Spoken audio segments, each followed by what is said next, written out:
Très chers fidèles amis téléspectateurs, bonjour, je vous souhaite la bienvenue sur TV La Capitale, la chaîne des régions pour le journal. Voici pour vous les titres. 30 membres de la Commission des affaires économiques et financières du Sénat formés sur l'annexe fiscale à Yamoussoukro. Toujours à Yamoussoukro, 44e édition de la Journée mondiale du tourisme, nous en parlerons. Assemblée générale constitutive et élective de l'association de la promotion 2006 des géomètres, équipements, mines et bâtiments de l'INPHB. Le JPAGSI met en lumière le développement de la région du Hunzi à Dimbokro. Et enfin, nous revenons à Yamoussoukro, où le syndicat national des préparateurs et gestionnaires en pharmacie de Côte d'Ivoire fête ses 30 ans d'existence.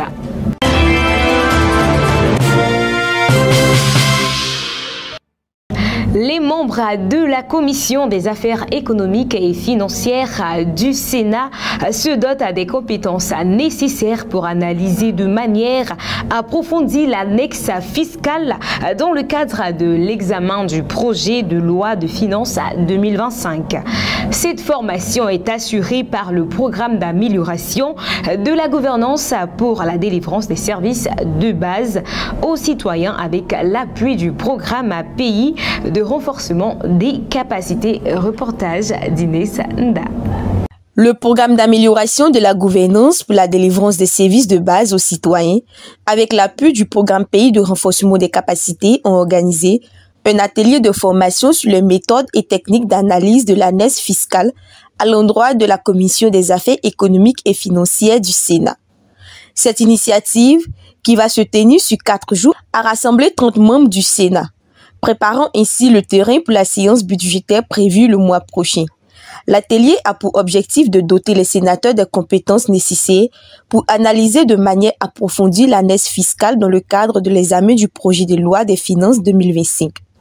Au-delà, cette formation vise à améliorer la qualité de l'administration parlementaire et à renforcer les capacités des élus dans l'exercice de leurs fonctions. Ludovic Kwame, représentant du coordonnateur du PPRC, a souligné l'importance de cette formation pour les sénateurs. Vénérables sénateurs, cette session de formation et les échanges qui auront lieu durant ces 4 jours vous permettront sans doute de renforcer vos capacités afin de mieux faire face aux défis qui se posent à vous. Il s'agit surtout de faire une appréciation qualitative de l'ensemble des mesures prises et sans doute d'en dégager les insuffisances. Soro Aboubakari, représentant du directeur général du fiduciaire Afrique de l'Ouest, a également exprimé son soutien à cette initiative, mettant en avant le rôle crucial de la formation dans l'efficacité des missions parlementaires. Le rôle des commissions, plus spécifiquement de la Commission des affaires économiques et financières, s'avère donc primordial, en ce qu'elle doit éclairer la décision finale à travers des avis techniques et politiques pertinents et motivés. D'où l'importance du thème de la présente session, méthode et technique de l'analyse de l'annexe fiscale. Akrouberté, coordonnateur adjoint du PAGDS, a félicité les participants pour leur engagement et leur volonté d'apprendre durant ces jours d'échanges enrichissantes. Cette formation nécessaire dans le renforcement des capacités de nos honorables, qui par leur examen sur les budgets et programmes, déclinent des observations pertinentes permettant d'améliorer la conduite des activités, l'atteinte des réformes dans les résultats, dont les résultats bénéficient à nos populations.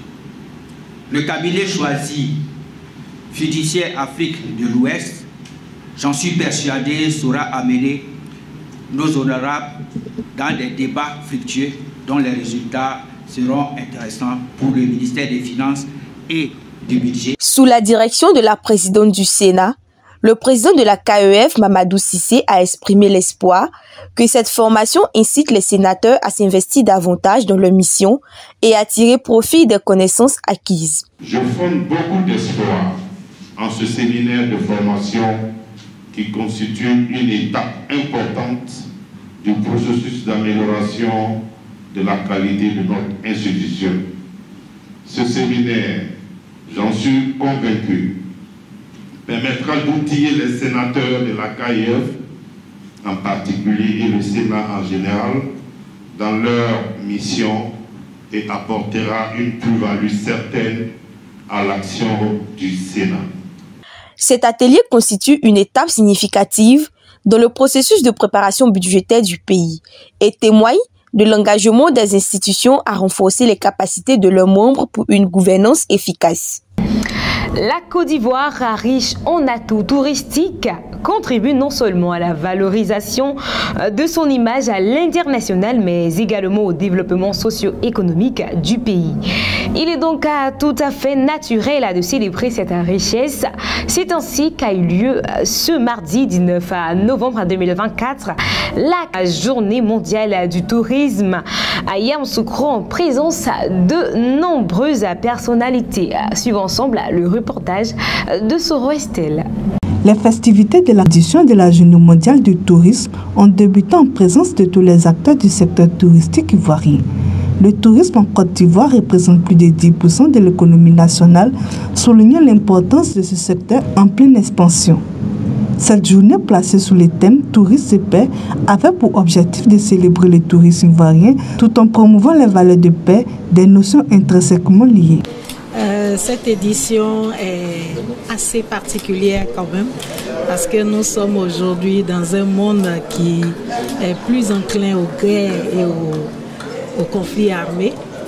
Et également, nous avons fêté la journée nationale de la paix il y a seulement quelques jours. Donc aujourd'hui, convier tous les opérateurs à venir célébrer leur journée, la journée du tourisme, et mettre en relation la paix sans laquelle ils ne peuvent exercer, je pense que c'est salutaire. Et c'est la raison pour laquelle nous les avons conviés à cette célébration. Oui, le message c'est à l'endroit de tous ces opérateurs qui œuvrent en toute illégalité, parce que nous sommes dans un pays de loi.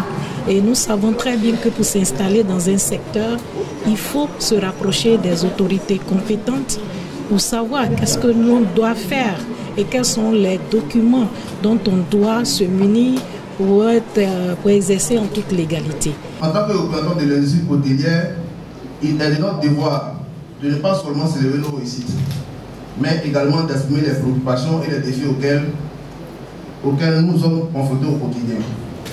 Les hôteliers se battent pour maintenir un secteur florissant, mais nous faisons face à des difficultés croissantes, souvent exacerbées par des facteurs externes qui sont des obstacles à la paix.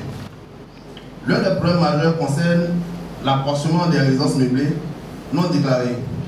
Ces établissements, souvent gérés de manière informelle, ont un impact significatif sur la concurrence.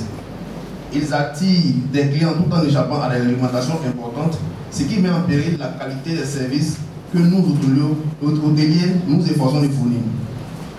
À cet effet, nous remercions notre ministère de tutelle, par le biais de la direction du tourisme et des loisirs Yamoussoukro et la brigade mondaine pour leurs efforts dans la lutte contre ce fléau. De plus, la gestion des redevances et la manière parfois répressive constituent un autre obstacle. Nous comprenons la nécessité de protéger les droits d'auteur, mais il est essentiel que ces mesures soient justes et adaptées à la réalité de notre secteur, qui est souvent en première ligne pour les affluences touristiques. Les taxes en général représentent également une lourde charge. Si nous voulons promouvoir un environnement accueillant pour les touristes, il est fondamental que le cadre fiscal soutienne nos efforts plutôt que des entraver. Le préfet des régions préfet du département de Yamoussoukro, Coulibaly Gondo, présent à cette cérémonie, a partagé des mots d'encouragement et a prodigué des conseils aux acteurs du tourisme. Il a souligné l'importance de travailler ensemble pour faire progresser le secteur. Le tourisme est un secteur important et l'un des piliers du développement de Yamoussoukro. Et j'ai voulu donc saisir l'occasion pour venir féliciter tous les acteurs du tourisme et les encourager à poursuivre. Madame la directrice régionale, je voudrais vous dire merci et vous féliciter pour tout le travail que vous faites et pour l'organisation que je vois, que je peux qualifier de réussie de cette cérémonie.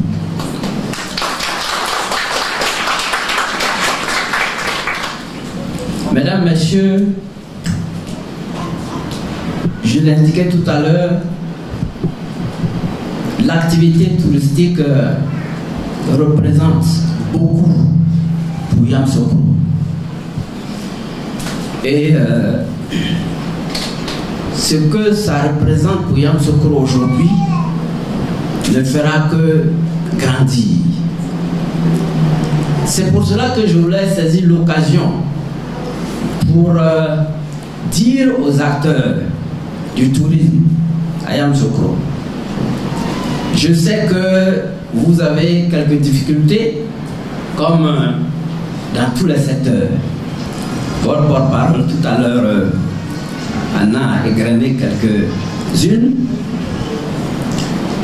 mais en ma qualité de préfet de Yamoussoukro, je peux vous dire que l'avenir est promoteur. Le parrain de la cérémonie a également exprimé sa satisfaction quant à l'évolution positive du tourisme en Côte d'Ivoire, témoignant des efforts déployés pour améliorer l'offre touristique du pays. La 44e journée mondiale du tourisme organisée par la direction régionale du tourisme. Et pour la célébration de cette grande cérémonie, ma modeste personne a été choisie par Madame le directeur régional du tourisme pour le parrainage. Quel honneur! C'est pourquoi je voudrais ici et maintenant vous dire du fond du cœur mes sincères remerciements et vous exprimer par la même occasion toute ma gratitude. Pour revenir à la cérémonie dont le thème très évocateur est tourisme et paix, le choix de Yamoussoukro n'est pas fortuit. Je pense pour ma part à une mission individuelle confiée à chaque habitant de Yamoussoukro. Cette mission consistera pour chacun des habitants de la dite ville à récupérer et développer tous les atouts touristiques à l'effort de promouvoir le tourisme dans notre localité.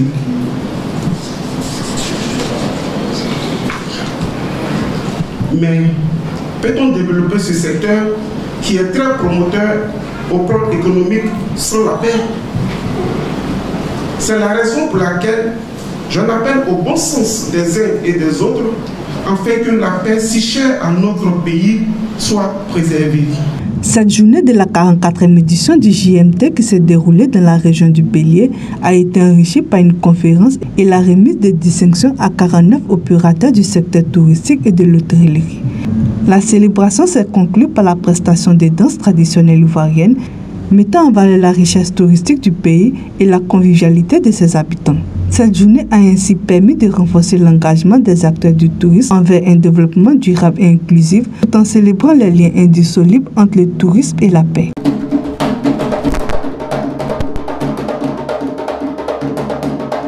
L'Institut national polytechnique Félix Houphouët-Boigny a été un tremplin pour de nombreux cadres et élites de la Côte d'Ivoire, contribuant activement à son développement socio-économique. C'est dans cette dynamique que l'Association de la promotion 2006 des géomètres, équipements, mines et bâtiments a vu le jour. Le samedi 16 novembre 2014, cette association a tenu son assemblée générale constitutive et élective. Reportage de Soro Estelle. Les membres de l'association Gym Polytechnique font partie de la nouvelle génération d'Ivoiriens engagés pour le développement socio-économique du pays. Ils sont plus de 120 membres unis pour un objectif commun, aider et guider les cadets dans leur parcours professionnel tout en œuvrant pour l'avancée de la Côte d'Ivoire. Nous avons trouvé important pour nous, anciens étudiants de l'INPHB, de nous mettre ensemble. Parce que nous avons remarqué qu'après être sortis de l'école, il fallait nous mettre ensemble pour pouvoir générer quelque chose de très fort. Et aujourd'hui, nous avons mis en place cette association. L'objectif étant de nous retrouver. L'objectif aussi étant de pouvoir travailler et de pouvoir pérenniser les connaissances que nous avons acquises au niveau de l'INPHB. Le but visé même de l'association, c'est de pouvoir demain faire retour en arrière, regarder le rétroviseur pour tous nos petits frères, nos jeunes étudiants qui rentrent à l'INPHB, qui ont aussi besoin de notre appui, qui ont besoin de notre expertise pour pouvoir aussi évoluer. Nous avons pris attache avec la direction de l'INPHB qui présente beaucoup de besoins. Et ces besoins-là, nous, en tant qu'association, nous allons nous rapprocher dans les prochains jours au niveau de l'INPHB pour pouvoir échanger avec eux sur les besoins potentiels de l'école. Parce qu'étant sortis de l'école, ce que l'école nous a donné aujourd'hui, tout ce que nous pouvons faire, c'est de leur retourner un peu l'appareil. Au cours de cette rencontre, les anciens étudiants de l'INPHB ont procédé à l'élection du nouveau président de l'association, marquant ainsi une étape importante dans la structuration de leur organisation. Le président a souligné l'importance de cette initiative pour le rayonnement de la promotion. Cette confiance qui m'a été donnée par mes pairs, je pense que, je ne pense pas qu'elle soit méritée, mais je pense que cette confiance-là, elle est basée sur l'espoir qui est basé sur également ma personne.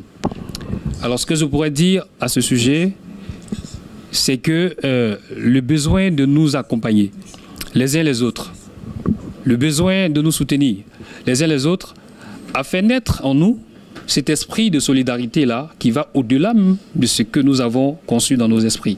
Et ça, nous voulons le pérenniser jusqu'à ce que nos descendants en bénéficient. Déjà, dire à nos confrères qui n'ont pas pu faire le déplacement qu'effectivement, notre bébé est né. Et un bébé, quand il naît, il fait beaucoup de bruit. Le voisin qui ne doit pas se plaindre, la voisine qui doit accompagner souvent la mère à pouvoir élever l'enfant, et ainsi de suite. Donc, c'est un système qui est né, je vais parler comme j'aime bien le faire ces derniers temps. Donc, il y a besoin de l'apport de tout un chacun. On incite ceux qui sont encore dubitatifs à nous rejoindre et à aller de l'avant comme il se doit. Je pense que 2025 arrive, 2030 aussi arrive, et je pense que des défis nous attendent. C'est ensemble qu'on y arrivera. Pour rappel, le Jum Polytechnique 2006 célébrera ses 20 ans en 2026, une occasion qui promet d'être mémorable et qui mettra en lumière les contributions de ses membres au fil des années.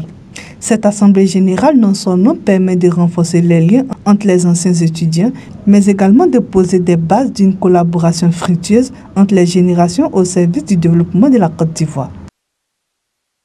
À Dimbokro, dans le cadre de la caravane de la presse de l'Union des journalistes pour la promotion des actions du gouvernement dénommé Focus Développement Escale, a été fait le 14 novembre 2024. La région du Nzi pour un entretien avec le président du conseil régional Nguessan Kofi Lataï a dressé un bilan des initiatives entreprises depuis 2018. Reportage d'Inès Nda. Le 14 novembre 2024, la région du Nzi a eu l'honneur d'accueillir la caravane de la presse de l'Union des journalistes pour la promotion des actions du gouvernement. Cette initiative, dirigée par son président Doua Delazé, s'inscrit dans le cadre de la tribune Focus Développement. Son objectif principal est de mettre en valeur les atouts et les réalisations d'une région souvent méconnue des médias, tout en favorisant une meilleure interaction entre les journalistes et les collectivités locales. Avant de répondre aux questions des journalistes, Nguessan Kofi Lataï, président du conseil régional du Nzi, a été introduit par Doua Delazé, qui a souligné les motivations derrière cette initiative. Il a également insisté sur l'importance de cette démarche pour renforcer la transparence et la gestion des fonds publics. Cette caravane au niveau de Dimbokro, toute la population de Dimbokro, toute la population ivoirienne saura exactement ce qui a été entamé ici comme action de développement en faveur de celle-ci et surtout permettre à l'État aussi de comprendre exactement ce qui est fait avec l'argent qu'il met à la disposition de sa collectivité. Voici un peu l'objet de notre présence ici. Se rapprocher donc de ces collectivités, relayer un peu leurs activités pour que toute la Côte d'Ivoire, toute la population de ces localités soit au parfum de ce qui est fait pour leur épanouissement. Durant plus de 2 heures, Nguessan Kofi Lataï a dressé un bilan des initiatives entreprises depuis 2018. Parmi les réalisations notables, il a cité la construction et la réhabilitation d'infrastructures socio-économiques, l'amélioration de l'accès à l'éducation et aux soins de santé, ainsi que la promotion des activités culturelles et sportives. Selon lui, ces efforts reflètent l'engagement à répondre aux besoins des populations locales. L'invité spécial de la tribune, Nguesson Kofi Lataye, a exprimé son enthousiasme face à cette initiative inédite. Je pense que vous allez contribuer à soutenir les actions du gouvernement à travers nos réalisations au niveau de la région d'Unzi. Et donc, je ne fais que vous dire merci à vos responsables et surtout au ministre de la Communication pour cette stratégie, cette approche qui vous permet de venir vers là où se trouvent les informations, au lieu d'attendre que ces informations vous trouvent à Abidjan. Et je souhaite que cette initiative se perpétue et s'étende aux autres régions et que vous reveniez dans la région d'Unzi l'année prochaine et pourquoi pas les autres années qui vont suivre. Durant 3 jours, les journalistes de l'UJPACCI ont parcouru les départements de Bokanda, Dimbokro et Kwasi-Kwasi-Kro, ainsi que plusieurs sous-préfectures. À travers cette caravane, l'UJPACCI démontre l'importance d'une presse de proximité, essentielle pour rapprocher les citoyens de leurs institutions et valoriser les actions en faveur du développement local. Après 3 décennies d'engagement et de service, les membres du syndicat national des préparateurs et gestionnaires en pharmacie de Côte d'Ivoire ont marqué un arrêt pour célébrer leur trentenaire. Cet événement a été l'occasion de faire le bilan de leurs activités et de rendre hommage aux dévanciers de la profession qui prennent leur retraite. Reportage de Soro Estella. La célébration a débuté à la Fondation Félix Houphouët-Boigny pour la recherche de la paix, où des conférences et des panels ont été organisés. Ces échanges ont permis de dresser un bilan détaillé de la corporation et d'envisager des perspectives d'avenir. Oh oui, grâce à cette profession, vous voyez, en milieu hospitalier, dans les pharmacies et des milieux hospitaliers, aujourd'hui, il y a une baisse considérable des ruptures de produits. Ça, c'est l'impact majeur qu'a apporté la corporation. Les avariés et une baisse majeure du taux d'avarie des médicaments, de ruptures, surtout les ruptures. Ce qui fait économiser, gagner de l'argent à l'État de Côte d'Ivoire. Plus vous perdez les médicaments en rupture, vous perdez beaucoup d'argent et la population n'en bénéficie pas de façon correcte. En soirée, les membres se sont réunis à la salle des fêtes de la mairie de Yamoussoukro pour un dîner gala. Ce moment convivial a été l'occasion de célébrer les dévanciers de la profession, ceux qui, après des années de dévouement, font valoir le droit. Au-delà même du bilan, on célèbre les doyens, ce sont ces personnes-là même qui ont démarré la profession, qui ont, quand vents et marées, qui ont fait asseoir l'autorité de la profession. Aujourd'hui, quand on parle des préparateurs journaux en pharmacie, c'est à eux qu'on doit faire référence. Ils ont dégagé le chemin.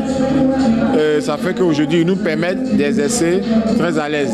Parce que j'avoue que le début n'était pas aussi facile. Les dévanciers présents ont partagé leurs conseils et leurs sagesses avec les jeunes professionnels, soulignant l'importance de l'engagement et de la solidarité au sein de la profession. Il faut dire que c'est vraiment un honneur pour moi d'être célébré en cette nuit-là. C'est une bonne initiative que les enfants ont pris pour nous honorer. Je pense que désormais, c'est sur eux qu'on peut compter pour nous remplacer. L'humilité, le travail bien fait, c'est tout ce qu'on leur demande, pas plus. Voilà, il faut être humble et il faut travailler parce que c'est ça qui t'a envoyé dans telle structure pour faire. Donc si tu ne travailles pas, mais écoutez, quelqu'un qui ne travaille pas, il n'a pas droit à un salaire. Mais si vous travaillez, vous méritez vraiment votre salaire et c'est avec fierté. Pour rappel, le syndicat national des préparateurs et gestionnaires de la pharmacie de Côte d'Ivoire a été créé en 1992 et il œuvre pour le bien-être des préparateurs et gestionnaires en pharmacie.